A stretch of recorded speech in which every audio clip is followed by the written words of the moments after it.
Your outcomes in life are often a lagging measure of your habits. We think the thing that needs to change is the bank account or the test score or the number on the scale, but actually the thing that needs to change are the habits that precede those outcomes. Rather than making the goal the default, the thing that you focus on almost exclusively, let's make the system the default and then only check in on the goal occasionally to see if we're moving in the right direction. Achieving a goal only changes your life for the moment. It's actually not the thing that you're looking for. We think the results are the thing that needs to change, but it's actually the process behind the results. Like, if you have a messy room, let's say your bedroom is a mess, and you set a goal to clean that room, you can get motivated and do it for 2 or 3 hours, and then you turn around and you have a clean room for now. If you don't change the messy habits that led to a dirty room in the first place, then you turn around 2 weeks later and you have a messy room again. And so actually you don't need a clean room, you need better cleaning habits, and then your room will always be clean. You don't need to lose weight, you need better eating habits, and then your weight will always be around where you want it to be. You don't need more money, you just need better financial habits, and then you'll always have enough money to manage the thing that comes up. And I think that's one of the reasons why small habits matter so much. They don't necessarily transform your life overnight, right away. Like, doing one push-up does not transform your body, but it does cast a vote for being the type of person who doesn't miss workouts. Or meditating for 1 minute might not give you an immediate sense of calm in your life, but it does cast a vote for being a meditator. The real goal is not to run a marathon, the goal is to become a runner. The goal is not to write a book, the goal is to become a writer. Because once you've adopted that identity, you're really not even pursuing behavior change anymore. You're just kind of acting in alignment with the type of person you already see yourself to be. It's kind of like true behavior change is really identity change. Because once you've changed that internal story, it's way easier to show up each day. You're not even really motivating yourself that much to do it. You're just like, this is who I am now. The technical definition of a habit is a behavior that has been repeated enough times to be more or less automatic. So things that you can do pretty much without thinking about them. Unplugging your toaster after each use, or tying your shoes, or brushing your teeth. Things that you pretty much just go on autopilot when you do them. Now, we often use the word habit to mean different things than that, and we can get into this more. Like, you might say things like, I want to get in the habit of working out, or I want to get in the habit of writing every day. And I know what you mean when you say that, right? You mean I want to make it a regular practice. I want to make it this daily ritual that I follow. But you're never going to go like on autopilot and forget what you write for an hour, right? Like, it's a more effortful, conscious thing. And so we can talk about some of that distinction, particularly with making habits easy. What you really want to do is make the beginning easy and automatic, and then the rest of the routine can follow naturally, even if you're consciously thinking about it. So that's what a habit is. It's this automatic response. Now, why does the brain build them? What role does it play? Well, as you go through life, you need energy to survive. And this is true not just for humans, but for all organisms need some kind of energy to survive. And getting energy requires energy. You need to eat food to be able to walk around and find the next meal. And using energy is expensive because the more energy you use, the less you have available for the other things that life throws at you. And so your brain is looking for ways to conserve energy whenever possible. And habits are a great method for doing that. And it makes that whole process of finding energy, solving the problems of life, and getting through things easier. It requires less energy and attention and effort than it did before. I started to realize, similar to what I hinted at a moment or two ago, that both luck and habits play a role in life, but that you have control over your habits. And the funny thing is, we're building them all the time, but a lot of people don't feel like they have control over their habits. They feel like their habits are taking control of them, that they're like a victim of these bad routines. And once you start to dive in a little bit and like uncover the layers and realize what a habit is and how it works, then you start to develop a little more control over it. And I think if we're going to be building habits anyway, then it makes more sense to be able to understand how they work and how to structure them so that you can be the architect of your habits rather than the victim of them. It's not that luck and randomness and uncertainty don't play a role in life. They do. You know, luck is a part of all of our lives to a certain degree, both good fortune and bad. But by definition, you don't have control over luck.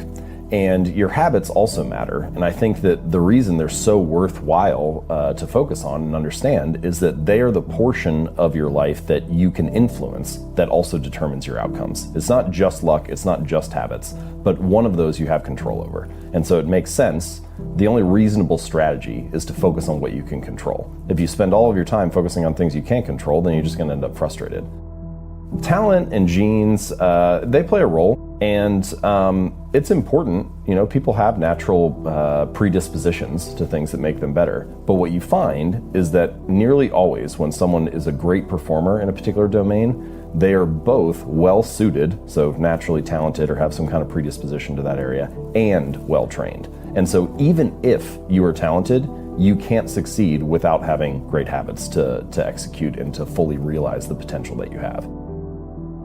A lot of the time people talk about, I want to have more money, or I want to lose weight, or I want some kind of result. But the truth is, your bank account is a lagging measure of your financial habits. Your weight is a lagging measure of your eating habits. Your knowledge is a lagging measure of your learning and reading habits. And so it's actually, we think the thing that needs to change is the bank account or the test score or the number on the scale, but actually the thing that needs to change are the habits that precede those outcomes. How do we come to believe things about ourselves? Because when you come into the world as a baby, you don't have any preset beliefs or notions. That's not to say that, again, your genes don't matter. They certainly matter in some sense, like your height might be more or less baked into your DNA. But we all realize that if you grew up in a different culture or a different religion or a different community or household, you could adopt completely different beliefs if that was what you were raised in. And so I was like, well, how does that happen, right? How does this internal story that we tell ourselves, our identity, become shaped and formed? And I realized that it's mostly through the repetition of that story. And so what you come to realize is that your habits reinforce a particular identity. And sometimes this can be positive and sometimes it can be negative. The story could be things like, I'm bad at math, or I'm terrible at remembering people's names, or I'm not good at remembering directions to places. Yeah. And all of those that's just an internal story that you tell yourself. But each time you have an experience that reinforces that, the story gets solidified. And so I think the method, the takeaway here is that every action you take is kind of like a vote for the type of person you want to become. And if you can master the right actions, if you can master the right habits, then you can start to cast votes for this new identity, this desired person that you want to be. I should say goals do serve a purpose, right? It's not that they're useless. They are good for setting a sense of direction and clarity, so figuring out where do I direct my attention, and they're good for filtering. And what I mean by that is it's very easy as you go throughout life for people to come to you with a different opportunity, or you find out about a new area that you're interested in, and you start to say yes to things because, oh, this is new and exciting. But if you have a goal, it's much easier to say no to the things that intrude. A goal is focused on the outcome. A system is focused on the process. So it's the series of habits or steps that you take to get to that ultimate goal. There's sort of this like yo-yo effect, right. Like someone trains for a half marathon and then they run the race, and that race motivated them to train for the last 3 or 4 months. And then the race ends and they stop, they take a week off, then a week turns.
in 2 weeks, and then 2 months, and so on. And then they turn around like 4 months later and like, man, I haven't ran in months. Like, I need to sign up for a new race or something.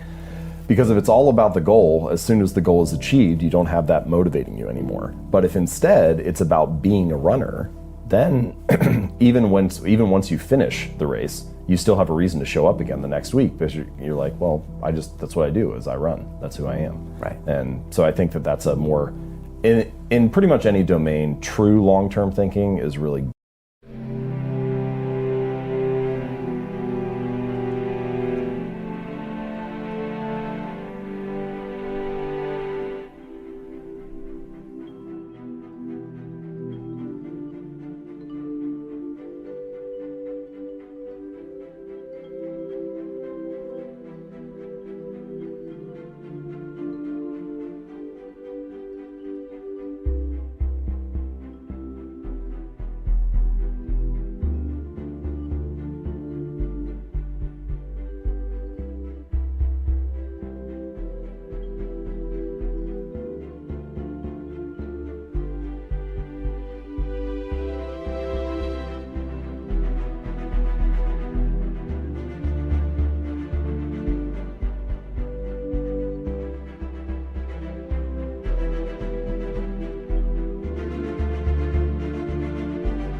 goalless thinking. It's much more about being that person, developing that identity, following that system, and then you just happen to realize your potential along the way.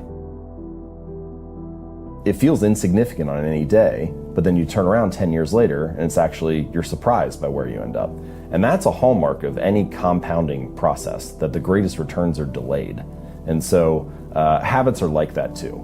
They don't feel like much on any given day, but they really add up over the months and years. The cost of your good habits is in the present, and the cost of your bad habits is in the future. And the fact that we prioritize the present over the future ends up making a lot of habit change difficult for that reason.